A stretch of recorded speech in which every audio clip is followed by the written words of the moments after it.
শুভেচ্ছা। শুরু হলো সব খবর, কম সময় সব খবর একসাথে। নিয়মিত আয়োজন জুড়ে নুসরাত বৃষ্টি সবাইকে স্বাগত জানাচ্ছি। দায়িত্ব গ্রহণ করেছেন নতুন 6 মন্ত্রী প্রতিমন্ত্রী। দায়িত্ব পেয়ে জনগণের পক্ষে কাজ করা এবং স্বচ্ছতা ও জবাবদিহিতা নিশ্চিত করার আশ্বাস দিয়েছেন তারা। এলজিআরডি মন্ত্রী ডক্টর মঈন খান বলেছেন, দরিদ্র তৃণমূলের মানুষের উন্নয়নই তার লক্ষ্য। আর গণতন্ত্র রক্ষায় গণমাধ্যমের ভূমিকার উপর জোর দিয়েছেন তথ্যমন্ত্রী। পার্বত্য চট্টগ্রাম বিষয়ক মন্ত্রী জানিয়েছেন, পাহাড়ের মানুষের উন্নয়নে কাজ করার কথা।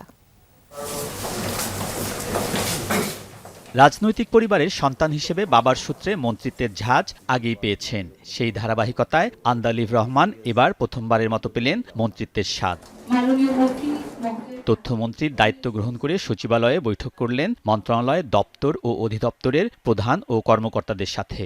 প্রথমবার মন্ত্রী হওয়া সাচিংপ্রু জেরিকে বরণ করে নেয় পার্বত্য চট্টগ্রাম বিষয়ক মন্ত্রণালয়। অন্যদিকে বিএনপির 4 সরকারের মন্ত্রী হওয়ার সৌভাগ্য অর্জনকারী বর্ষিয়ান ডক্টর আব্দুল মঈন খান সাত সকালে এসেই জেনে নেন মন্ত্রণালয়ের কার্যক্রম। প্রতিমন্ত্রী হিসেবে শামীম কায়সার লিংকনকে ফুলেল শুভেচ্ছা জানিয়েছেন ধর্ম মন্ত্রণালয়ের কর্মকর্তারা।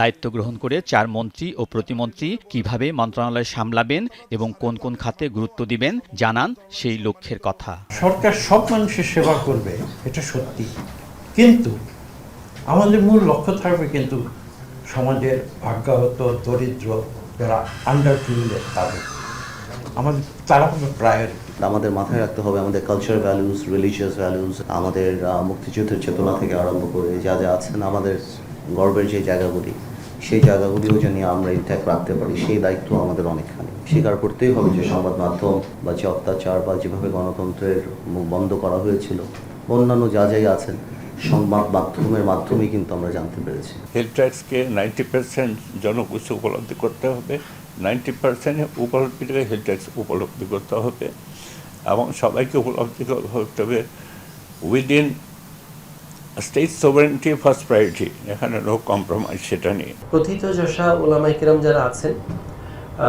বিভিন্ন মতের যারা আছেন, সেটার সহাবস্থান নিয়েই বাংলাদেশে ধর্ম বিষয়ক মন্ত্রণালয় এবং ধর্মীয় মূল্যবোধগুলো এখানে ওয়ার্ক করে। শুধু ইসলাম ধর্ম না, অন্যান্য ধর্মাবলম্বীরও যারা নেতৃবৃন্দ আছেন এবং যারা আপনার ধর্মীয় গুরু আছেন, তাদের কাছে আসলে যাওয়াটা আমারই জিম্মেদারি। বিএনপি সরকারের 6 মাসে রদবদলে বড় পরিবর্তন হয়েছে বেসামরিক বিমান ও পর্যটন মন্ত্রণালয়ে। মন্ত্রী হিসেবে পদোন্নতি পেয়েছেন প্রতিমন্ত্রী রশিদুজ্জামান মিল্লাত, আর মন্ত্রী আফরোজা খানম দায়িত্ব পেয়েছেন খাদ্য মন্ত্রণালয়ের। নতুন দায়িত্ব পেয়ে 6 মাসের অভিজ্ঞতা নিজ নিজ মন্ত্রণালয়ে কাজে লাগানোর আশ্বাস দিয়েছেন তারা। আমি যতক্ষণ ছিলাম আমি আমার সমস্ত চেষ্টা, আমার মেধা দিয়ে কাজ করে যাওয়ার চেষ্টা করেছি। খাদ্য মানুষের মৌলিক চাহিদা, কর্ম দিয়ে সেটা যেন করতে পারি, মেধা দিয়ে সেটাকে একটা ভালো অবস্থানে নেওয়ার চেষ্টা করব। যারা ভালো কাজ করবেন তারা পুরস্কৃত হবেন, যারা খারাপ কাজ করবেন তারা তিরস্কার পাবেন। আমি আশা করি সবাই পুরস্কৃত হবেন। নতুন দায়িত্বপ্রাপ্ত মন্ত্রীরা সততা ও নিষ্ঠার সাথে মন্ত্রণালয় পরিচালনা ও জনগণের কল্যাণে কাজ করার অঙ্গীকার করেন। সেগুলি আপনার আলমগীর স্বপন, যমুনা নিউজ, ঢাকা। পদোন্নতির বেলায় রাজনৈতিক মতাদর্শ ও ব্যক্তিগত পছন্দের ঊর্ধ্বে থাকতে নৌ ও বিমান বাহিনীর প্রতি নির্দেশনা দিয়েছেন প্রধানমন্ত্রী তারেক রহমান। বলেছেন, অফিসারদের পেশাগত দক্ষতা, শৃঙ্খলা ও সততাই হবে পদোন্নতির মাপকাঠি। সকালে নৌ ও বিমান বাহিনী নির্বাচনী পর্ষদ 2026-এর আনুষ্ঠানিক উদ্বোধন করে এসব কথা বলেন প্রধানমন্ত্রী তারেক রহমান।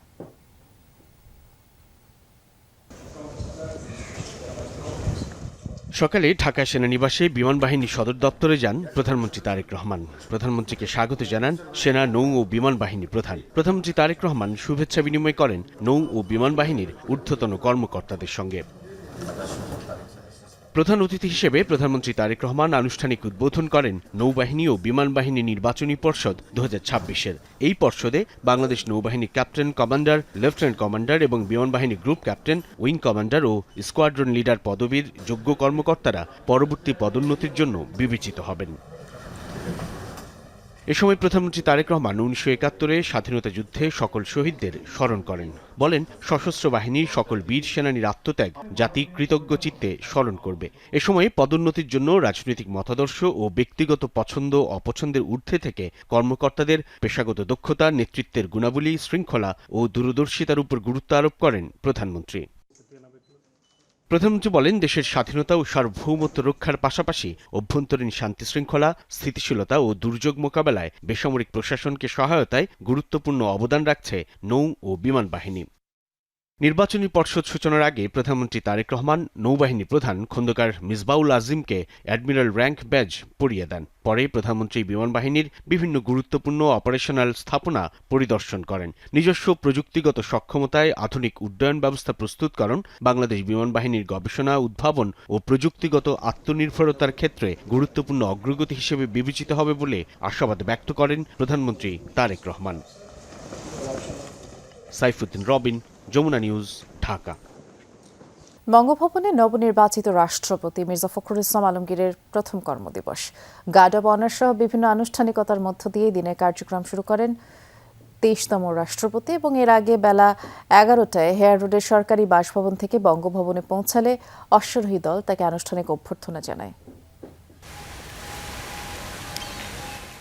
বঙ্গভবন শতবর্ষ পুরনো এই ভবনের সাথে জড়িয়ে রয়েছে ব্রিটিশ আমল থেকে শুরু করে স্বাধীন বাংলাদেশের নানান ইতিহাস। সেই কালের সাক্ষী ইমারতে নতুন রাষ্ট্রপতি মির্জা ফখরুল ইসলাম আলমগীর। তাকে বরণ করতে সকাল থেকেই ছিল নানা প্রস্তুতি। বেলা 11টার দিকে হেয়ার রোডের সরকারি বাসভবন থেকে বঙ্গভবনে আসেন দেশের 23তম রাষ্ট্রপতি। তাকে বরণ করে নেয় অশ্বারোহী দল। ভেতরে তখন অপেক্ষায় প্রেসিডেন্ট রেজিমেন্ট। তাদের একটি চৌকস দল রাষ্ট্রীয় অভিবাদন বা গার্ড অফ অনার জানায় মহামান্য রাষ্ট্রপতিকে। এরপর বঙ্গভবনের কর্মকর্তাদের সঙ্গে কুশল বিনিময় করেন রাষ্ট্রপতি মির্জা ফখরুল ইসলাম আলমগীর। প্রথম কর্মদিবসের আনুষ্ঠানিকতার পাশাপাশি রাষ্ট্রপতি কার্যালয়ের দাপ্তরিক কার্যক্রম সম্পর্কে অবহিত হয়েছেন রাষ্ট্রপতি। বৈঠক করেছেন কর্মকর্তাদের সঙ্গে।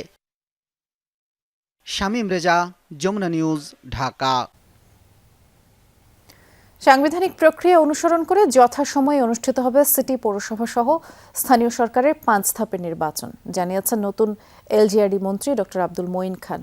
বলেন, এই নির্বাচনে গুরুত্ব পাবে জনগণের অভিপ্রায়। দায়িত্ব নেওয়ার পর সচিবালয়ের নিজ দপ্তরে এসব কথা বলেন তিনি। অনিয়ম দুর্নীতির বিরুদ্ধে কঠোর হুঁশিয়ারি দিয়ে মন্ত্রী বলেন, দেশের দরিদ্র মানুষের প্রয়োজন মেটাতে কাজ করবে এলজিআরডি মন্ত্রণালয়। সরকার গঠনের পর গেল 6 মাস স্থানীয় সরকার মন্ত্রণালয়ে সামলেছেন মির্জা ফখরুল ইসলাম আলমগীর। রাষ্ট্রপতি নির্বাচিত হবার পর তার স্থলাভিষিক্ত হয়ে গুরুত্বপূর্ণ এ মন্ত্রণালয়ের দায়িত্বভার আরেক প্রবীণ নেতা ডক্টর আব্দুল মঈন খানের কাঁধে। দায়িত্ব নিয়ে রোববার নিজ দপ্তরের কর্মকর্তাদের সাথে শুভেচ্ছা ও মতবিনিময় করেন নবনিযুক্ত স্থানীয় সরকার মন্ত্রী। এ সময় মন্ত্রী বলেন, জনগণকে সরাসরি সেবা দেয়া এই মন্ত্রণালয় সফল হলেই সফল হবে সরকার। পরে সাংবাদিকদের সাথে মতবিনিময়ে উঠে আসে স্থানীয় সরকার নির্বাচন প্রসঙ্গ। বলেন, সরকারের কর্মপন্থা অনুযায়ী 5 ধাপে হবে স্থানীয় সরকার নির্বাচন। সাংবিধানিক প্রক্রিয়ায় সেই নিয়ম কানুন অক্ষরে অক্ষরে পালন করে ইনশাআল্লাহ বিএনপি সরকার যথাসময়ে স্থানীয় সরকার নির্বাচন, প্রত্যেকটি স্তরের নির্বাচন হবে এবং সত্যিকার অর্থে জনগণের প্রতিনিধিরা সেই নির্বাচনে নির্বাচিত হোক, এটাই আমাদের। আওয়ামী লীগের পতনের পর সিটি, পৌর, জেলা ও উপজেলা পরিষদের জনপ্রতিনিধিদের অপসারণ করেছিল অন্তর্বর্তী সরকার। নবনিযুক্ত মন্ত্রীর কাছে প্রশ্ন ছিল, এ অপসারণ নিয়ে আইনি জটিলতায় পড়তে হবে কিনা। মন্ত্রী বলেন, আওয়ামী লীগ আমলের ভোটে জনগণের ইচ্ছার প্রতিফলন হয়নি। আওয়ামী লীগের জন্য তো ক্যান্টনমেন্ট হয়নি, তাহলে আওয়ামী লীগ কেন গণতন্ত্রকে হত্যা করে পার্লামেন্টের ভিতরে 11 মিনিটে এক নায়কৃত্য কাজ। আর বিএনপি কি করেছে, যদি তর্কের খাতিরে ধরে নেই যে বিএনপির জন্ম ক্যান্টনমেন্টে কথা বলেছে, সেই বিএনপি এক নায়কত্ব থেকে শহীদ প্রেসিডেন্ট জিয়াউর রহমান গণতন্ত্র ফিরিয়ে দিলেন। অনিয়ম ও দুর্নীতি বন্ধে জিরো টলারেন্স ঘোষণা করেন মন্ত্রী। বলেন, মন্ত্রণালয়ের প্রত্যেককে জবাবদিহি করতে হবে। যে এজেন্সিগুলো রয়েছে যার যার দায়িত্ব তারা সঠিকভাবে পালন করে প্রত্যেককে জবাবদিহি করতে হবে। এখানে আমাদের মাননীয় প্রধানমন্ত্রী একটি কথা স্পষ্ট করে দিয়েছেন, আমরা প্রতিশোধের রাজনীতি করি না, কিন্তু আমরা আইনের রাজনীতি করি। কাজে আশা করি আপনার প্রশ্ন উত্তর। এ সময় স্থানীয় সরকার প্রতিমন্ত্রী মীর শাহে আলম জানান, আওয়ামী আমলে এলজিআরডি মন্ত্রণালয় ঘিরে অনিয়ম দুর্নীতির যে অভিযোগ ছিল তা থেকে বেরিয়ে আসতে কাজ চলছে। দুর্নাম রয়েছে এই মন্ত্রণালয়কে নিয়ে বিগত সরকারের সময়, লোপাট, দুর্নীতি যে বিভিন্ন বিষয়গুলো রয়েছে। আরিফুর রহমান সবুজ, যমুনা নিউজ, ঢাকা। জুলাই গণ অভ্যুত্থানের স্মৃতি সংরক্ষণে তৈরি জুলাই জাদুঘরের উপাদান নিয়ে প্রশ্ন তুলেছেন বিরোধী দলীয় নেতা ডাক্তার শফিকুর রহমান। অভিযোগ করেন, বিশেষ একটি রাষ্ট্রকে খুশি করতে জাদুঘর থেকে অনেক উপাদান গায়েব করে দেওয়া হয়েছে। এমনকি একটি দল ছাড়া অন্য রাজনৈতিক দলগুলোর ইতিহাসও মুছে ফেলার অভিযোগ করেছেন তিনি। একই সাথে বর্তমান সরকারের বিরুদ্ধে নতুন কলেবরে ফ্যাসিবাদ বিস্তারের অভিযোগ করেন বিরোধী দলীয় নেতা। রাজধানীর ডিপ্লোমা ইনস্টিটিউশনে সিরাতুন নবী সাল্লাল্লাহু আলাইহি সাল্লাম উপলক্ষে রাষ্ট্র সংস্কারে রাসূল সাল্লাল্লাহু আলাইহি সাল্লাম এর নীতি ও আদর্শ শীর্ষক সেমিনার। এতে প্রধান অতিথি হিসেবে উপস্থিত ছিলেন বিরোধী দলীয় নেতা ও জামাত আমির ডাক্তার শফিকুর রহমান। চরিত্রবান মানুষ ছাড়া দুর্নীতিমুক্ত নেতৃত্ব পাওয়া যাবে না। সেমিনারে বিরোধী দলীয় নেতা বলেন, জুলাই গণ অভ্যুত্থানের স্মৃতি ধরে রাখতে জুলাই গণ অভ্যুত্থান স্মৃতি জাদুঘর। তবে উপস্থাপনা নিয়ে প্রশ্ন তোলেন তিনি। অন্তর্বর্তীকালীন সরকারের সময় জাতির দুঃখের ঘটনাগুলোকে এখানে তুলে ধরা হয়েছিল। বিশেষ একটি দেশকে, রাষ্ট্রকে খুশি করার জন্য তার অনেক উপাদান এখান থেকে গায়েব করে দেওয়া হয়েছে। অনেক নির্যাতিত মানুষ, তাদের স্মৃতিচিহ্ন ছবিগুলো ওখানে ছিল। একটি নির্দিষ্ট দলের লোকদের স্মৃতি রেখে বাকিগুলা গায়েব করে ফেলা হয়েছে। শুধু জাদুঘর নয়, ৫ আগস্টের পর দেশের রাজনৈতিক পরিস্থিতি নিয়েও কঠোর সমালোচনা করেন ডাক্তার শফিকুর রহমান। বলেন, জনগণ ভেবেছিল ফ্যাসিবাদ বিদায় হয়েছে, তবে ফ্যাসিবাদ বিদায় নেয়নি, বরং নতুন কলেবরে বৃদ্ধি পাচ্ছে। ১৫ বছরের ফ্যাসিবাদী সরকার যে রাস্তায় হেঁটেছে, বর্তমান সরকার সেই রাস্তা ধরেই হাঁটছে। এই রাস্তা পরিবর্তন করতে হবে। এই রাস্তা ফ্যাসিবাদের রাস্তা, এই রাস্তা আয়নাগরের রাস্তা, এই রাস্তা অসংখ্য মানুষকে বিনা বিচারে খুন করার রাস্তা, এই রাস্তা শাপলা চত্বরে আলিম উলামার উপর হায়নার মতো ঝাঁপিয়ে পড়ার রাস্তা। এই রাস্তা বাংলাদেশের মানুষ এই রাস্তায় কাউকে চলতে দেবে না। বিরোধী দলীয় নেতা হুঁশিয়ারি দিয়ে বলেন, বাংলাদেশের মানুষ আর নতুন ফ্যাসিবাদ মানবে না। যারাই ফ্যাসিস্ট হওয়ার চেষ্টা করবে তাদের বিরুদ্ধে প্রতিরোধ গড়ে তুলবে দেশের মানুষ। একটা মানবিক সমাজ গড়ার জন্য। শামীম রেজা, যমুনা নিউজ, ঢাকা। মধ্যপ্রাচ্যের প্রবাসী শ্রমিকদের জন্য বিমানের ফ্লাইটের সংখ্যা আরও বাড়ানো হচ্ছে বলে জানিয়েছেন নতুন বিমান ও পর্যটন মন্ত্রী রশিদুজ্জামান মিল্লাত। তিনি বলেছেন, এর জন্য ডিসেম্বরে 10টি বিমান লিজ নেওয়া হচ্ছে, আর আগামী বছরের শুরু থেকে মধ্যপ্রাচ্যে ফ্লাইট বাড়তে পারে। বললেন, থার্ড টার্মিনালের দুর্নীতির তদন্তের জন্য দুদকের নতুন কমিশনকে বলা হয়েছে। মধ্যপ্রাচ্যের বিভিন্ন দেশে বসবাস করে প্রায় 60 থেকে 70 লাখ বাংলাদেশি শ্রমিক। দেশ থেকে মধ্যপ্রাচ্যে যাতায়াতে তারা চাহিদা অনুযায়ী পান না বিমানের ফ্লাইট। এতে খরচ বৃদ্ধির পাশাপাশি কাঙ্ক্ষিত সেবা বঞ্চিত প্রবাসী এই রেমিটেন্স যোদ্ধারা। বিষয়টি মাথায় রেখে মধ্যপ্রাচ্যে বিমান বাংলাদেশের ফ্লাইট বাড়াতে চায় সরকার। নতুন বেসামরিক বিমান চলাচল মন্ত্রী জানান, যুক্তরাষ্ট্রের সাথে চুক্তি অনুযায়ী 2031 থেকে আসবে বোয়িং। তাই চাহিদা পূরণে এর আগে পর্যায়ক্রমে লিজ নেওয়া হবে 10টি বিমান। চিন্তা করেছি যে অ্যাটলিস্ট পর্যায়ক্রমে 10টি বিমান আমরা লিজ করব। আমি ডিসেম্বরের মধ্যেই বিমান লিজ নিতে চাই। ডিসেম্বরের মধ্যে আমরা কন্ট্রাক্ট সাইন করতে চাই, সো দ্যাট আগামী বছর থেকে যাতে আমার বিমান বহরে নতুন বিমান যুক্ত হয়। বিমানমন্ত্রী জানান, শাহজালাল আন্তর্জাতিক বিমানবন্দরের থার্ড টার্মিনাল পুরোপুরি চালু হতে সময় লাগবে। তবে আগামী 16 ডিসেম্বর সীমিত পরিসরে টার্মিনালটি উদ্বোধন করতে চায় সরকার। এছাড়া টার্মিনাল নির্মাণে দুর্নীতির যেসব অভিযোগ উঠেছে তা খতিয়ে দেখতে দুদককে বলা হয়েছে। দুর্নীতি দমন কমিশনের চেয়ারম্যান এবং 2 জন কমিশনারের সঙ্গে আমার কথা হয়েছে। ওনারা আমার সঙ্গে কথা বলেছেন। আমি বলেছি যে আমাদের যে সমস্ত দুর্নীতির ফাইলগুলো আছে এগুলি তড়িৎ গতিতে আপনারা দেখে শেষ করে দেন। বিমানবন্দরে যাত্রী সেবায় আন্তর্জাতিক মান নিশ্চিত করতে নির্দেশনা দেওয়া হয়েছে বলেও জানান মন্ত্রী। আমাদের যাতে কেউ আর বলতে না পারে যে এই ministry is a losing concern. যদিও আমরা এই 6 মাসেই লুজ করি নেই, আমরা বরঞ্চ লাভ করেছি। যেমন যাত্রীরা থার্ড টার্মিনালে নামবে, মনে করবে যে আমরা বিদেশে যেমন ছিলাম, বিদেশে যেমন এয়ারপোর্ট দেখেছি, এখানেও আমরা এই ভাইবটা পাচ্ছি। এখানেও যাত্রী হয়রানি যেতে না হয়। আমাদের কমিটমেন্ট ছিল যে যাত্রীদের ব্যাগেজ যাতে কাটা না হয়, আল্লাহর রহমতে বন্ধ হয়েছে। বিমান ও পর্যটন মন্ত্রী বলেন, অভ্যন্তরীণ ফ্লাইট সংখ্যা আপাতত বাড়ানোর চিন্তা নেই। আন্তর্জাতিক মান নিয়ে অক্টোবরে চালু হচ্ছে কক্সবাজার বিমানবন্দর। আলমগীর স্বপন, যমুনা নিউজ, ঢাকা। রংপুর মহানগরীতে নিজ বাড়ি থেকে জেলা স্কুলের অবসরে যাওয়া শিক্ষক গণপতি চক্রবর্তী জুয়েল সহ তার স্ত্রী, ছেলে ও মেয়েকে হত্যার ঘটনার ক্লু উদ্ধারের দাবি করেছে পুলিশ। ব্রিফিংয়ে পুলিশ কমিশনার জানান, মাদক সেবনের সময় দেখে ফেলায় তাদেরকে হত্যা করে 2 মাদকসেবী। পরে স্বর্ণালংকার লুট করে তারা। এদিকে দোষীদের বিচার চেয়ে মানববন্ধন করেছে কারমাইকেল কলেজ এবং জেলা স্কুলের শিক্ষক শিক্ষার্থীরা। বেলা 12:30টার দিকে রংপুর মহানগর পুলিশ কমিশনার কার্যালয়ের সম্মেলন কক্ষে চাঞ্চল্যকর 4 মার্ডার নিয়ে ব্রিফিং করে মহানগর পুলিশ। কমিশনার মোহাম্মদ আব্দুল মাবুদ দাবি করেন, হত্যাকাণ্ডের ঘটনায় মাসুয়াপাড়া এলাকার সিদ্ধার্থ ও মুগ্ধ দাস নামের 2 জনকে গ্রেপ্তারের পর স্পষ্ট হয় খুনের মোটিভ।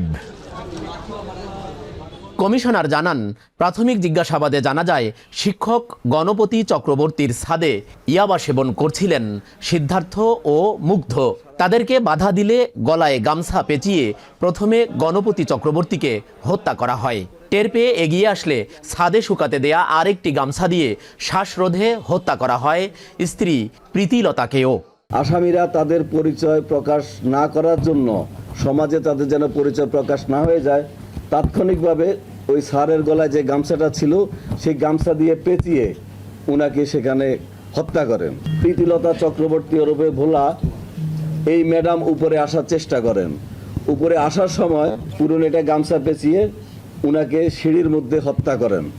পুলিশের দাবি, সাক্ষী না রাখতে হত্যা করা হয় কন্যা প্রার্থী ওরফে আগামী চক্রবর্তী এবং পুত্র প্রিয়মকেও। কমিশনার দাবি করেন, হত্যাকাণ্ডের পর বাসাতেই আরেকটি ইয়াবা সেবন করে সিদ্ধার্থ ও মুগ্ধ। এরপর লুট করে স্বর্ণালংকার। গোসল ও বিশ্রামের পর বেরিয়ে যায় বাড়ি থেকে। তারা খুনের পরে গোসল করে ওখানে বসে খেজুর খায়, ওখানে বসে ইয়াবা খায়। তারপরে যখন দুপুরের দিকে ফাঁকা হয়ে যায়, পাশের বিল্ডিংয়ের ছাদ দিয়ে লাফ দিয়ে বসে তারা চলে যায়। এই ঘটনাকে ডাকাতি বলে যেন পুলিশ মনে করে, সেজন্য তারা ইচ্ছাকৃতভাবে জিনিসপত্র এলোমেলো করে, অর্থাৎ তদন্তকে ভিন্ন খাতে প্রবাহিত করার জন্য ইচ্ছাকৃতভাবে এটা করে। এ ঘটনার বিচার দাবিতে মানববন্ধন করেছে রংপুর জেলা স্কুলের শিক্ষক শিক্ষার্থীরা। তারা পুলিশ কমিশনারের কাছে স্মারকলিপিও দিয়েছে। মানববন্ধন করেছে কারমাইকেল কলেজের ছাত্রছাত্রীরাও। ফ্যামিলিকে যারা এভাবে নির্মমভাবে হত্যা করেছে তাদের আমরা বিচার চাই। স্যারের পুরো পরিবার সহ স্যারকে হত্যা করা হয়েছে, তো আমরা এর সুষ্ঠু বিচার চাই। আমরা 48 ঘন্টা আলটিমেটাম দিয়েছি। আমরা 48 ঘন্টার মধ্যে যদি কার্যকরী কোনো পদক্ষেপ দেখতে না পাই, তবে আমরা ভিন্ন পদক্ষেপ গ্রহণ করব। আমরা চাই ঘটনা দ্রুত তদন্ত, আসামি গ্রেপ্তার এবং বিচারের কাঠগড়ায় দাঁড় করানো হোক।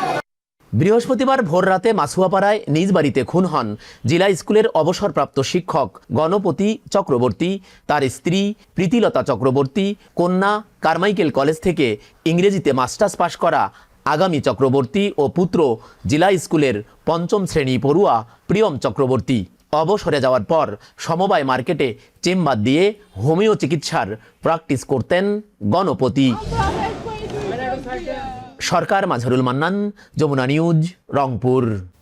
রোহিঙ্গা শিবিরে জন্ম নেয়া শিশুদের প্রত্যাবাসন প্রক্রিয়া অন্তর্ভুক্ত করার আহ্বান জানিয়েছেন পররাষ্ট্র প্রতিমন্ত্রী শামা ওবায়েদ। রাজধানী গুলশানে রোহিঙ্গা বিষয়ক এক সেমিনারে প্রতিমন্ত্রী বলেছেন, 2017 সালের পর রাখাইন থেকে আসা জোরপূর্বক বাস্তুচ্যুত মানুষদের দ্রুত যাচাই করে নিরাপদ, স্বেচ্ছায়, মর্যাদাপূর্ণ ও টেকসই প্রত্যাবাসনের ব্যবস্থা করতে হবে। সেমিনারে ইউরোপীয় ইউনিয়নের প্রতিনিধি দলের প্রধান মাইকেল মিলার বলেন, রোহিঙ্গারা মিয়ানমারের নাগরিক, এ নিয়ে ভুল তথ্য প্রচারে সাবধান থাকতে হবে। রোহিঙ্গা সংকটের 10 বছরে পদার্পণে ডিক্যাব ও অক্সফামের যৌথ সেমিনার। দীর্ঘ এই সময়ে সংকট মোকাবেলায় চ্যালেঞ্জ, স্থানীয় জনগোষ্ঠীর ঝুঁকি ও আন্তর্জাতিক সম্প্রদায়ের কার্যক্রম নিয়ে কথা বলেন বক্তারা। সময়ের সঙ্গে এই সংকট জটিল হচ্ছে বলে মন্তব্য করেন আন্তর্জাতিক অভিবাসন সংস্থার প্রতিনিধি। এ সময় চীনা প্রতিনিধি জানান, অচল অবস্থা কাটাতে জাতিসংঘ, আসিয়ান এবং অন্যান্য আন্তর্জাতিক ও আঞ্চলিক সংস্থাগুলোকে ভূমিকা রাখতে অনুরোধ জানাবে তার দেশ। সামনে এগিয়ে যাওয়ার জন্য আমি 4টি অগ্রাধিকার প্রস্তাব করতে চাই। 1. প্রয়োজনীয় সেবাগুলোর অর্থায়ন নিশ্চিত। 2. অবকাঠামোগুলোর সুরক্ষা ও রক্ষণাবেক্ষণ। 3. স্থানীয় জনগোষ্ঠীর সক্ষমতায় বিনিয়োগ। 4. আন্তর্জাতিক ও আঞ্চলিক কূটনৈতিক উদ্যোগ নতুন করে জোরদার করতে হবে। সংকটের একটি শান্তিপূর্ণ রাজনৈতিক সমাধান এগিয়ে নিতে কাজ করছে চীন। মিয়ানমারে অভ্যন্তরীণ সংঘাতের কারণে তা সম্ভব হয়নি। চীন জাতিসংঘ, আসিয়ান এবং অন্যান্য আন্তর্জাতিক ও আঞ্চলিক সংস্থাগুলোকে গঠনমূলক ভূমিকা অব্যাহত রাখার আহ্বান জানায়। দীর্ঘ সময়ের এই সংকটকে মানুষের তৈরি এক ট্র্যাজেডি বলে উল্লেখ করেন ইইউ প্রতিনিধি, যার একমাত্র সমাধান রাজনৈতিক।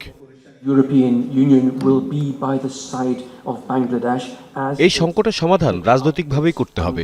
আমি জোর দিয়ে বলতে চাই, এটি শুধু বাংলাদেশ ও মিয়ানমারের দ্বিপক্ষীয় কোনো বিষয় নয়। ইউরোপীয় ইউনিয়ন এখানে অর্থায়নকারী অংশীদার হিসেবে আছে। মানবিক সহায়তা ও উন্নয়ন সহযোগিতার ক্ষেত্রেও ইইউ বাংলাদেশের পাশে আছে। একই সঙ্গে একটি রাজনৈতিক অংশীদার হিসেবেও থাকবে। প্রত্যাবাসন নিশ্চিতে যাচাই প্রক্রিয়ায় বাংলাদেশের রোহিঙ্গা শিবিরে জন্ম নেয়া শিশুদেরও অন্তর্ভুক্ত করার আহ্বান জানান পররাষ্ট্র প্রতিমন্ত্রী শামা ওবায়েদ। 10 বছর সত্যি অনেক দীর্ঘ সময়। আমরা কোনোভাবেই 10 বছরকে 20 বছরে পরিণত হতে দিতে পারি না। আমাদের মানবিক উদারতা যেন আন্তর্জাতিক নিষ্ক্রিয়তার অজুহাত না হয়। যে সংকট বাংলাদেশ সৃষ্টি করেনি, বাংলাদেশ একা সেই সংকটের সমাধান করতে পারে না। প্রত্যাবাসন নিশ্চিতে যাচাই প্রক্রিয়াকে ত্বরান্বিত করতে হবে। ক্যাম্পে জন্ম নেওয়া শিশুদের বিষয়টিও বিবেচনায় নিতে হবে। প্রতিমন্ত্রী বলেন, রোহিঙ্গা জনগোষ্ঠীর শান্তিপূর্ণভাবে নিজেদের মাতৃভূমিতে ফিরে যাওয়ার জন্য বাংলাদেশ পাশে থাকবে, কিন্তু সেটি নিশ্চিতে বাংলাদেশকে একা দাঁড়াতে দেয়া উচিত নয়। আহমেদ রেজা, যমুনা নিউজ, ঢাকা। রোহিঙ্গা সংকট মোকাবেলায় সবার আগে দেশের মানুষকে এক কাতারে দাঁড়াতে হবে, এমন মন্তব্য করেছেন আইনমন্ত্রী মোহাম্মদ আসাদুজ্জামান। জাতীয় প্রেস ক্লাবে রোহিঙ্গা সংকট সমাধান বিষয়ক আলোচনা সভায় যোগ দিয়ে মন্ত্রী বলেন, আন্তর্জাতিক সম্প্রদায় যখন দেখবে বাংলাদেশের মানুষ এক জায়গায় দাঁড়িয়ে এই সমস্যার সমাধান খুঁজছে, তখন তারাও ইতিবাচক ভূমিকা রাখবে।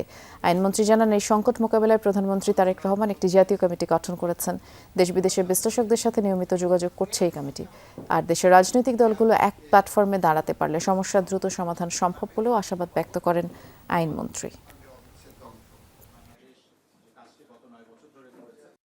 রোহিঙ্গা ইস্যুতে অ্যাড্রেস করেছেন, পরবর্তী সরকারগুলো সেইভাবে অ্যাড্রেস করেননি বা করতে পারেননি। তবে সবার আগে যাদের বোঝাতে হবে সেটা হলো আমার বাংলাদেশের জনগণকে এক কাতারে দাঁড়াতে হবে। রোহিঙ্গাদেরকে বাংলাদেশ সরকার আশ্রয় দিয়েছেন, তাদের পাশে দাঁড়িয়েছেন সম্পূর্ণ মানবিক মূল্যবোধের জায়গা থেকে।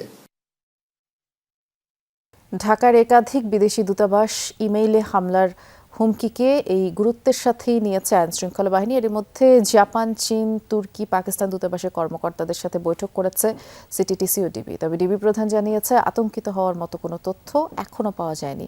এসব বার্তা স্ক্যাম ইমেইলও হতে পারে বলে প্রাথমিক ধারণা তদন্তকারীদের। ঢাকার কূটনৈতিক পাড়ায় বাড়তি সতর্কতা। জাপান, চীন, তুর্কি ও পাকিস্তান দূতাবাসে ইমেইলের মাধ্যমে দেওয়া হয়েছে হামলার হুমকি। সাথে সাথে বিষয়টি বাংলাদেশ পুলিশের সংশ্লিষ্ট ইউনিটকে জানায় দূতাবাস কর্তৃপক্ষ।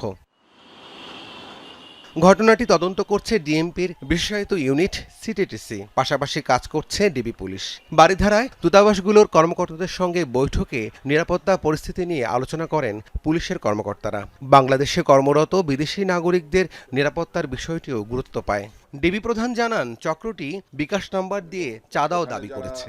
তারা যে বিকাশ নাম্বারগুলো দিয়েছে, এই বিকাশ নাম্বারের প্রায় ৩-৪ জনকে আমরা নিয়ে এসেছিলাম জিজ্ঞাসাবাদের জন্য, আপনাদের অবগতির জন্য জানাচ্ছে। তারা কিছুই জানে না। তারা দুটো মেল করেছে, মেল করে এই বিকাশ নাম্বারগুলো দিয়েছে। এই বিকাশ নাম্বারগুলো যে দিয়েছে তারা সম্পূর্ণ নিরীহ লোক। ডিবি প্রধান বলেন, এখন পর্যন্ত পাওয়া তথ্যে এসব ইমেইলকে সরাসরি জঙ্গি বা সন্ত্রাসী হামলার সুনির্দিষ্ট তথ্য হিসেবে দেখা হচ্ছে না। পরিকল্পিতভাবে আতঙ্ক ছড়ানো বা বিভ্রান্ত করতে এসব বার্তা পাঠানো হতে পারে। হুমকির উৎস খুঁজতে ইমেইলের ডিজিটাল ফরেনসিক বিশ্লেষণ চলছে। আমার ধারণা যে শত্রুতাবশত পাশাপাশি দেশের ইমেজকে নষ্ট করার জন্য আমাদের যে রাষ্ট্রদূতগণ আছেন বা বিভিন্ন এমবাসি আছে, তারা তো আমাদের তাদেরকে আসলে কিছুটা ভীত সশস্ত্র করার জন্য, এটা আমি বলবো যে এটা দেশবিরোধী একটা অপতৎপরতা। এরই মধ্যে ঢাকার কূটনৈতিক এলাকাগুলোতে বাড়ানো হয়েছে নিরাপত্তা নজরদারি। না, দুটো ভিন্ন গ্রুপ ওরা। রাব্বি সিদ্দিকী, যমুনা নিউজ, ঢাকা। বিএনপি নেতা ইলিয়াস আলীকে গুমের ঘটনায় হওয়া মানবতা বিরোধী অপরাধ মামলায় বিমান বাহিনীর উইং কমান্ডার সাইফুর রহমান সাইফকে গ্রেফতার দেখিয়েছেন আন্তর্জাতিক অপরাধ ট্রাইব্যুনাল। সকালে তাকে হাজির করা হয় ট্রাইব্যুনালে, পরে গ্রেফতার দেখানোর আবেদন করেন প্রসিকিউশন। এর আগে গত 9 আগস্ট সাইফুর রহমানের বিরুদ্ধে গ্রেফতারি পরোয়ানা জারি করেন ট্রাইব্যুনাল 1। প্রসিকিউশন জানায়, ইলিয়াস আলীকে গুমের ঘটনায় বিমান বাহিনীর উইং কমান্ডারের সম্পৃক্ততা পেয়েছেন তদন্ত কর্মকর্তা। মামলাটি এখনও তদন্তাধীন। সাবেক সেনা কর্মকর্তা জিয়াউল হাসানের বিরুদ্ধে চলমান গুমের মামলায় তার দেহরক্ষী সেনাবাহিনীর ওয়ারেন্ট অফিসার ইমরুল কায়েসের জবানবন্দিতে উঠে আসে ইলিয়াস আলী গুমের তথ্য। ট্রাইব্যুনালকে তিনি বলেছেন, ইলিয়াস আলী গুমের আগে মহাখালী এলাকার একটি অভিযানে জিয়াউল হাসানের সাথে ছিলেন সাইফ। 2012 সালের 17 এপ্রিল ঢাকার বনানী থেকে গুম হন ইলিয়াস আলী। তিনি বিএনপি সাংগঠনিক সম্পাদক ছিলেন। সিলেট 2 আসন থেকে দুবার সংসদ সদস্য নির্বাচিত হয়েছিলেন। দেশের নানা সংকটের মধ্যেও সরকার জনগণের প্রতি দায়বদ্ধতা ও জবাবদিহিতা নিয়ে কাজ করছে বলে মন্তব্য করেছেন বিএনপির ভারপ্রাপ্ত মহাসচিব রুহুল কবির রিজভী। বিএনপির প্রতিষ্ঠাতা প্রয়াত রাষ্ট্রপতি জিয়াউর রহমান ও সাবেক প্রধানমন্ত্রী খালেদা জিয়ার সমাধিতে শ্রদ্ধা নিবেদন শেষে তিনি বলেছেন, বর্তমান সংকটের বড় একটি কারণ প্রাকৃতিক ও বৈশ্বিক পরিস্থিতি। যুদ্ধের কারণে জ্বালানি সংকট তৈরি হয়েছে, আর এর প্রভাব পড়েছে দেশের গ্যাস ও এলএনজি সরবরাহে, যার ফলে কয়েকদিন ধরেই বিভিন্ন এলাকায় গ্যাসের সংকট দেখা দিয়েছে। কোথাও কোথাও কলকারখানা কার্যক্রম ব্যাহত হচ্ছে। তিনি বলেন, সংকটের মধ্যেও সরকার জনগণের সামাজিক সুরক্ষা অব্যাহত রাখার চেষ্টা করছে। এই সরকার জনকল্যাণে সামাজিক সুরক্ষা এবং অবকাঠামোগত যে উন্নয়নের ধারা, সেই ধারাটি তিনি অব্যাহত রেখেছেন। আমরা আশা করব এই ধারা অব্যাহত থাকবে এবং প্রতিটি ক্ষেত্রে সরকার যে কাজগুলি করছেন তার জবাবদিহিতা থাকবে। নওগাঁ জেনারেল হাসপাতালে পরিদর্শনে গিয়ে দায়িত্বরতদের প্রতি ক্ষোভ ঝাড়লেন স্বাস্থ্যমন্ত্রী সরদার মোহাম্মদ সাখাওয়াত হোসেন। মজুদ থাকা সত্ত্বেও রোগীকে স্যালাইন সরবরাহ না করা, চিকিৎসকের অনুপস্থিতি সহ বেশ কয়েকটি অসঙ্গতি ধরা পড়ে তার পরিদর্শনে। এসব ঠেকাতে তাগিদ দেন মন্ত্রী। প্রায় দিনই দেশের বিভিন্ন জেলায় সরকারি হাসপাতালে পরিদর্শনে যাচ্ছেন স্বাস্থ্যমন্ত্রী সাখাওয়াত হোসেন। আজ সকালে আকস্মিক পরিদর্শন করেন নওগাঁ জেনারেল হাসপাতাল। এ সময় তিনি ঔষধের স্টোর রুম, বিতরণ বিভাগ, রান্নাঘর ও ভর্তি রোগীর বিভিন্ন ওয়ার্ড ঘুরে দেখেন। শুরুতেই অসঙ্গতি খুঁজে পান নারী মেডিসিন ওয়ার্ডে। সরকারিভাবে সরবরাহকৃত স্যালাইন রোগীকে না দেয়ায় ক্ষুব্ধ হন তিনি। নিজের পকেট থেকে ওই রোগীকে স্যালাইনের টাকা পরিশোধ করেন। এ ঘটনায় সংশ্লিষ্ট নার্সকে কারণ দর্শানোর নোটিশ দেওয়ার নির্দেশ দেন মন্ত্রী। আমার স্যালাইন থাকা সত্ত্বেও সিনিয়র নার্স স্যালাইন আমার রোগীকে বাইরে থেকে কিনতে বলেছি, যেটা টাকাটা আমি দিয়ে দিয়েছি। আমাকে ওই সিস্টারের কাছ থেকে টাকাটা নিয়ে এমপি সাহেবের কাছে জমা দেওয়ার জন্য নির্দেশনা দিয়েছি। ওনার উত্তর ছিল যে এই স্যালাইনগুলি শুধু কলেরার জন্য। হতে পারে যে এটা ওনার ভুল ধারণা হতে পারে। পরিদর্শনে গিয়ে প্রায় 1.5 ঘন্টা ধরে হাসপাতাল ঘুরে দেখেন স্বাস্থ্যমন্ত্রী। বেলা 11:30 পর্যন্ত অনুপস্থিত চিকিৎসকদেরকে ফোন করে ব্যাখ্যা চান এবং তাদেরকে সতর্ক করার নির্দেশ দেন। প্রত্যেকটা মেডিকেল কলেজ হাসপাতাল আমরা 50 শয্যা করে ডায়ালিসিস প্রতিস্থাপন করতে যাচ্ছি, যাতে করে টার্সিয়ারি লেভেলে এখান থেকে ঢাকায় রোগীদের না যেতে হয়। এখানেও প্রত্যেক এই হাসপাতালে 50টা ডায়ালিসিস মেশিন আসবে অতি সত্বর। আমরা টেন্ডার প্রসেস শুরু হয়ে গেছে। আর জেলা হাসপাতালের জন্য 10টা, তার মানে মোট ডিস্ট্রিক্ট লেভেলে 60টা ডায়ালিসিস মেশিন আছে। সাংবাদিকদের করা বিভিন্ন প্রশ্নের উত্তরে মন্ত্রী বলেন, স্বাস্থ্য সেবাকে তৃণমূলে পৌঁছে দিতে কাজ করছে সরকার। খুব শীঘ্রই এর সুফল পাবে দেশবাসী। শফিক ছোটন, যমুনা নিউজ, নওগাঁ।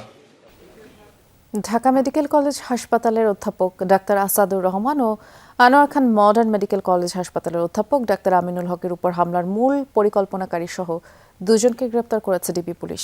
ডিবি প্রধান জানান, চক্রটি সমাজে প্রতিষ্ঠিত পেশাজীবীদের টার্গেট করে তাদের কাছ থেকে চাঁদা দাবি করে। চক্রের মূল হোতা সানি ও সহযোগী লাবিবকে রাজধানীর ভাটারা থেকে গ্রেফতার করা হয়েছে। সংবাদ সম্মেলনে জানানো হয়, আসামি সানি মূলত হুন্ডি ব্যবসায়ী। সিঙ্গাপুরে থাকাকালীন প্রায় 5 কোটি টাকা প্রতারিত হয়। আর এই ক্ষতি পুষিয়ে নিতেই সানি 7 জনের একটা গ্রুপ তৈরি করে। এই গ্রুপই সমাজের পেশাজীবী উচ্চবিত্তদের তালিকা করে। সংঘবদ্ধ চক্রটি ঢাকা মেডিকেল ও আনোয়ার খান মেডিকেল কলেজের 2 জন অধ্যাপকের কাছে $15,000 চাঁদা দাবি করে। ব্রিফিংয়ে আরও জানানো হয়, চিকিৎসক 2 জনের উপর হামলার ঘটনায় ইভান ও জীবন নামের 2 যুবক আগে থেকেই কারাগারে আছেন।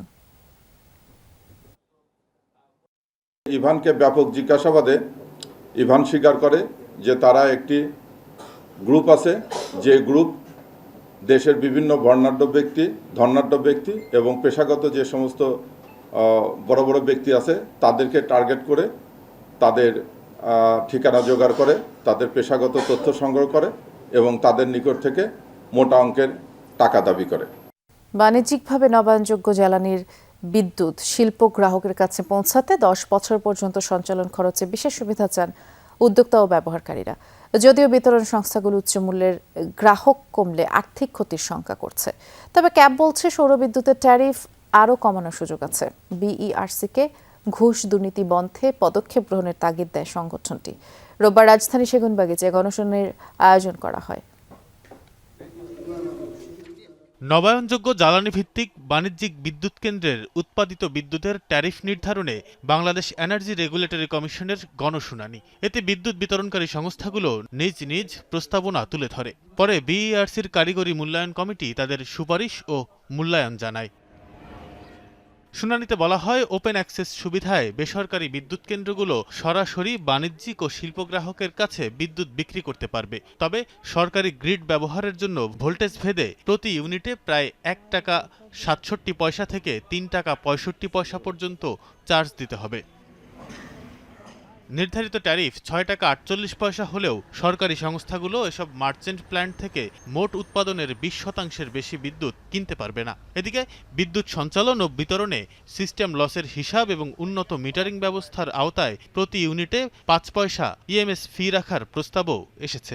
আমরা 20% পর্যন্ত এক্সেস বিদ্যুৎ যেটা জেনারেশন হবে এটা কিন্তু সংস্থা একটা রেটে এটা কিনতে পারবে। হায়ার ট্যারিফে যদি কনজাম্পশন কমে যায় আমাদের, তাহলে আমাদের প্রফিটটা কমবে। বাল্ক প্রাইস কমানো অথবা রিটেল প্রাইস বাড়ানো অথবা গভর্নমেন্টকে সাবসিডি দেওয়ার বিষয়গুলো কিন্তু আমাদেরকে চিন্তা ভাবনা করতে হবে। রেভিনিউ রিকোয়ারমেন্ট হিসাব করে পার কিলোওয়াট আওয়ারে যেটা আসে সেটা আমরা পেয়েছি 6 টাকা 48 পয়সা। গণশুনানিতে ভোক্তা স্বার্থ বিবেচনায় নবায়নযোগ্য বিদ্যুতের বেঞ্চমার্ক ট্যারিফ নির্ধারণের প্রস্তাব করা হয়েছে। বলা হয়, ভারতে সৌর বিদ্যুতের ট্যারিফ প্রায় 3 টাকা 80 পয়সা এবং পাকিস্তানে প্রায় 3 টাকা 90 পয়সা। অথচ দেশে তুলনামূলক বেশি ট্যারিফ নির্ধারণের কারণ নিয়েও প্রশ্ন তোলা হয়। এইবার যে কৌশলপত্র রচনার সময় বলা হয়েছিল বেঞ্চমার্ক প্রাইস নির্ধারণ বিআরসি করবে, সেটাও এই কৌশলপত্রে যথাযথভাবে আসেনি। আরো একটু সুন্দর করে একটা ফিজিবিলিটি স্টাডি হোক। রিনিউয়েবল পাওয়ার আমাদের জন্য সাংঘাতিক একটা ইম্পর্টেন্ট বিষয় হয়ে গেছে। কিছু মানুষকে খুশি করার জন্য, কাউকে খুশি করার জন্য কোন সিদ্ধান্ত নেওয়ার চেয়ে ইন্ডাস্ট্রিগুলো বাঁচানো এই দেশে বেশি জরুরি। তবে পাকিস্তানের বিদ্যুৎ ব্যবস্থার সঙ্গে বাংলাদেশের তুলনা মানতে নারাজ বিইআরসির চেয়ারম্যান জালাল আহমদ। আমরা যদি পাকিস্তানের শহরগুলোর ছবি দেখি, এরিয়াল ফটো, প্রত্যেক বাড়ির ছাদের উপরে রুফটপ সোলার আছে। তো তারা যেহেতু স্ট্যান্ড অ্যালোন নিজেরা চলতেছে, গ্রিড থেকে নিচ্ছে না, এই যে গ্রিডের ইনভেস্টমেন্ট, থার্মাল পাওয়ার প্ল্যান্টের ইনভেস্টমেন্ট পুরাটা অপচয় হচ্ছে। শুনানিতে বিদ্যুৎ সরবরাহে স্মার্ট মিটারিং ব্যবস্থা চালু এবং দেশীয় উদ্যোক্তাদের সক্ষমতা বাড়ানোর প্রস্তাবও এসেছে। পর্যালোচনা করে সিদ্ধান্ত নেবে বিইআরসি। আরেকটু আমরা দেখবো, এটা পরীক্ষা করব এবং তারপর আমরা একটা সিদ্ধান্তের দিকে যাব। তানভীর সিদ্দিক, টিপু, যমুনা নিউজ, ঢাকা। মেঘনা গ্রুপ অব ইন্ডাস্ট্রিজের অঙ্গ প্রতিষ্ঠান মেঘনা সিরামিক ইন্ডাস্ট্রিজের নতুন ব্র্যান্ড ফ্রেশ স্যানিটারি ওয়্যারের আনুষ্ঠানিকভাবে বাজারে এসেছে। আর এই স্যানিটারি ওয়্যার ব্যবসায় প্রায় 300 কোটি টাকা বিনিয়োগ করেছে প্রতিষ্ঠানটি। কারখানায় মাসে প্রায় 60,000 পিস পণ্য উৎপাদনের সক্ষমতা রয়েছে। এই প্রকল্পে কর্মসংস্থান হবে 600-র বেশি মানুষের। প্রাথমিকভাবে পেডেস্টাল বেসিন, 1 ও 2 পিস কমোড এবং স্কোয়াটিং প্যান নিয়ে বাজারে এসেছে ব্র্যান্ডটি। উন্নত গ্লেজ, ফিনিশিং, আধুনিক প্রযুক্তি ব্যবহার করা হয়েছে এসব পণ্যে। নারায়ণগঞ্জের আশারিয়ার চরে এমসিআইএল এর কারখানায় আনুষ্ঠানিকভাবে পণ্য উন্মোচন করেন এমজিআই চেয়ারম্যান ব্যবস্থাপনা পরিচালক মোস্তফা কামাল।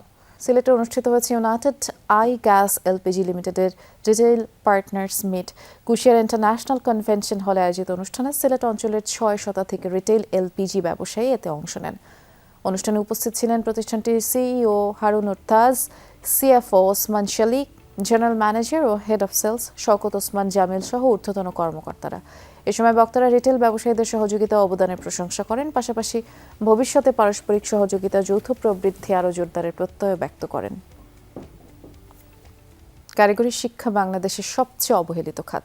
এই সেক্টর ছাড়া বাংলাদেশের উন্নয়ন সম্ভব নয় বলে মন্তব্য করেছেন শিক্ষামন্ত্রী আ.ন.ম এহসানুল হক মিলন। রাজধানীর সোবহানবাগে দক্ষ উৎপাদনশীল বাংলাদেশের লক্ষ্যে কারিগরি ও বৃত্তিমূলক শিক্ষা এবং প্রশিক্ষণ শীর্ষক জাতীয় সংলাপে তিনি বলেন, আগামীর বাংলাদেশকে দক্ষ ও শক্তিশালী হিসেবে গড়ে তুলতে হলে পলিটেকনিক ও ভোকেশনাল শিক্ষায় গুরুত্ব দিতে হবে।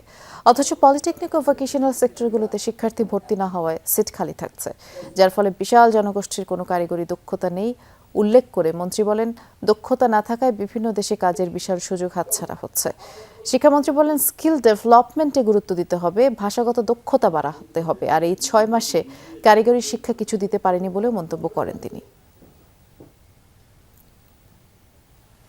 আমাদের কারিকুলাম আমি নিজেই বুঝি না যে এই কারিকুলাম কিভাবে চলে, এটা অবসলিউট হয়ে গেছে। গতানুগতিক যা ছিল তাই, জাস্ট টাইম পাস। এই technical education sector is the most neglected sector. আমরা চাই অ্যাকশন, জাস্ট সিম্পল। আমাদের অ্যাকশন নিতেই হবে, কোনো বিকল্প নেই। এই সেক্টর ছাড়া বাংলাদেশকে ডেভেলপ করতে পারবেন না। ফরিদপুরে আলাদা ধর্ষণ মামলায় 3 জনকে যাবজ্জীবন কারাদণ্ড দিয়েছে আদালত। দুপুরে নারী ও শিশু নির্যাতন দমন ট্রাইব্যুনালের বিচারক জেলা ও দায়রা জজ শামীমা পারভিন এই রায় দেন। মামলার বিবরণ থেকে জানা যায়, ভুক্তভোগী নারী প্রেমিকের সাথে দেখা করতে 2024 সালের 17 অক্টোবর রাজবাড়ী যায়। সেখান থেকে চাচাতো ভাইয়ের সাথে বাড়ি ফেরার পথে কয়েকজন তাদের পৌঁছে দেওয়ার কথা বলে একটি ঘরে তাদেরকে আটকে রেখে নির্যাতন চালায়। এদিকে 2023 সালের 26 নভেম্বর তাম্বুলখানা এক কিশোরীর ঘরে ঢুকে জোরপূর্বক ধর্ষণ করে। এ ঘটনায় 27 নভেম্বর আসামির বিরুদ্ধে কোতোয়ালি থানায় মামলা দায়ের করেন ভুক্তভোগীর বাবা।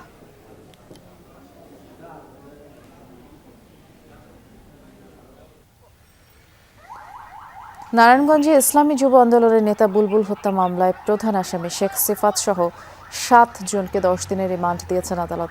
একই মামলায় গ্রেফতার 4 নারীকে 3 দিন করে রিমান্ডের আদেশ দেওয়া হয়েছে। দুপুরে অতিরিক্ত chief judicial magistrate Nurul Huda Chowdhury শুনানি শেষে এই রায় দেন।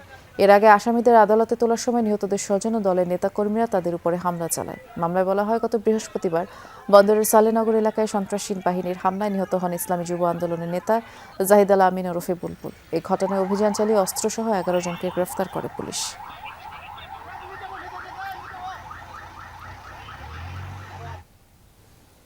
রাজধানীর মানিক মিয়া এভিনিউকে আরও আধুনিক, নান্দনিক ও আলোকিত করতে ডিএনসিসি স্মার্ট লাইটের ডেকোরেটিভ পোল স্থাপনের কাজ শুরু হচ্ছে।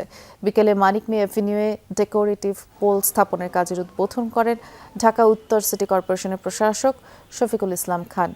ডিএনসিসি প্রশাসক জানান, রাজধানীর গুরুত্বপূর্ণ সড়কগুলোকে আধুনিক ও দৃষ্টিনন্দন করার পাশাপাশি সড়ক নিরাপত্তা বাড়াতেই এই উদ্যোগ নেওয়া হয়েছে। পর্যায়ক্রমে নগরের বিভিন্ন গুরুত্বপূর্ণ সড়কে এমন সৌন্দর্য বর্ধনমূলক কাজ করা হবে বলেও জানান তিনি। আমরা এই শহরটাকে আধুনিক একটা দুর্গন্ধমুক্ত একটা ভালো শহর উপহার প্রতিটি জায়গায় আমরা বর্জ্য ব্যবস্থাপনা থেকে শুরু করে মশক নিয়ন্ত্রণ, ডেঙ্গু প্রতিরোধ থেকে শুরু করে সব কিছুই আমরা অংশগ্রহণ করবেন আপনারা আমাদের সাথে। উজান থেকে নেমে আসা ঢলে পানি বাড়ায় আবারও ভেঙেছে হবিগঞ্জের খোয়াই নদীর বাঁধ। এতে সদর উপজেলার লস্করপুর ইউনিয়নের অন্তত 10টি গ্রাম প্লাবিত হয়েছে। এতে চরম দুর্ভোগে পড়েছেন স্থানীয়রা।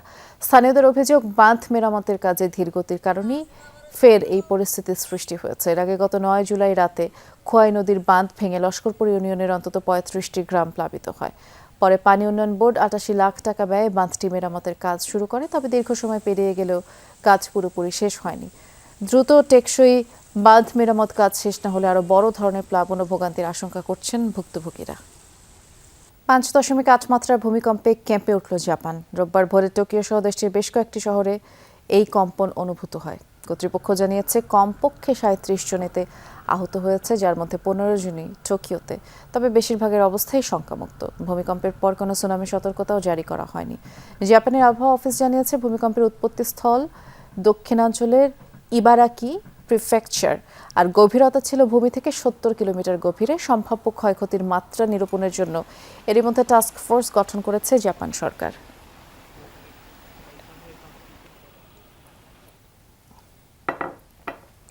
ওয়াশিংটনে নতুন অর্থনৈতিক চাপের জবাবে যুদ্ধের প্রস্তুতি জোরদার করেছে তেহরান। ইরানের প্রতিরক্ষা মন্ত্রণালয় বলছে সমরাস্ত্র উৎপাদন দ্বিগুণ করা হয়েছে, পাশাপাশি যুক্তরাষ্ট্রের নিষেধাজ্ঞা বাস্তবায়নে সহযোগিতা করা দেশগুলোকেও কঠোর হুঁশিয়ারি দিয়েছে ইরান। দেশটির সুপ্রিম ন্যাশনাল সিকিউরিটি কাউন্সিল বলছে তেহরানের পরবর্তী টার্গেট হবে ওয়াশিংটনকে সহায়তাকারী দেশগুলো। ইরানের বিরুদ্ধে যুক্তরাষ্ট্রের অর্থনৈতিক কড়াকড়িতে উত্তেজনা তুঙ্গে তেহরান ওয়াশিংটনের মধ্যে। এরই মধ্যে নতুন হুঁশিয়ারি এলো ইরানের তরফ থেকে। দেশটির প্রতিরক্ষা মন্ত্রণালয়ের দাবি, যুদ্ধ পরিস্থিতি সামাল দিতে সমরাস্ত্র উৎপাদন ব্যবস্থা দ্বিগুণ করা হয়েছে। শত্রুকে চমকে দেওয়ার জন্য আমরা প্রস্তুত। তাদের বিরুদ্ধে ব্যবহারের জন্য নতুন প্রযুক্তির অস্ত্র প্রস্তুত রয়েছে আমাদের। আগের তুলনায় সমরাস্ত্র উৎপাদন দ্বিগুণ করেছি আমরা। অন্যদিকে ওয়াশিংটনের অবস্থানও কঠোর। ইরানের ওপর নতুন করে বড় ধরনের অর্থনৈতিক চাপ তৈরির হুঁশিয়ারি দিয়েছেন মার্কিন প্রেসিডেন্ট ডোনাল্ড ট্রাম্প।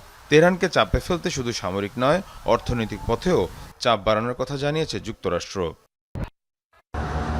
এর জবাবে এবার ইরানের সুপ্রিম ন্যাশনাল সিকিউরিটি কাউন্সিল প্রধান মোহসেন রেজাই প্রতিবেশী দেশগুলোকে সতর্ক করেছেন। তার হুঁশিয়ারি, যুক্তরাষ্ট্রের নিষেধাজ্ঞা বাস্তবায়নে কোনো দেশ সহযোগিতা করলে সেটিকে ইরান শত্রুতামূলক পদক্ষেপ হিসেবে বিবেচনা করবে। প্রতিবেশী সহ সব দেশকে বলছি যেন তারা যুক্তরাষ্ট্রের এই অর্থনৈতিক যুদ্ধে সামিল না হয়, নয়তো তাদের আমরা শত্রু হিসেবে গণ্য করব। অবশ্য প্রথমেই তাদের সাথে কথা বলবো, যুক্তরাষ্ট্রের পাশ থেকে সরে দাঁড়াতেও দূরত্ব বজায় রাখতে বলবো। কিন্তু যদি তা না করে তবে আঘাত হানব। সেসব দেশের স্বার্থ সংশ্লিষ্ট বিষয়গুলো আমাদের লক্ষ্যবস্তু হবে। সংঘাতের সবচেয়ে গুরুত্বপূর্ণ ফ্ল্যাশ পয়েন্ট এখনও হরমুজ প্রণালী। ইরানের দাবি, যুক্তরাষ্ট্রকে আগে তাদের শর্ত পূরণ করতে হবে। এর মধ্যে রয়েছে নিষেধাজ্ঞা প্রত্যাহার, ইরানের তেল রফতানিতে বাধা কমানোর মতো বিভিন্ন শর্ত। রয়টার্স বলছে 21 আগস্ট মাত্র 7টি পণ্যবাহী জাহাজ হরমুজ অতিক্রম করেছে, যা আগের দিনের তুলনায় প্রায় অর্ধেক। মীর মুশফিকা হাসান, যমুনা নিউজ। এই ছিল আজকের সব খবরের সব আপডেট। সাথে থাকার জন্য ধন্যবাদ। নিরাপদে থাকবেন।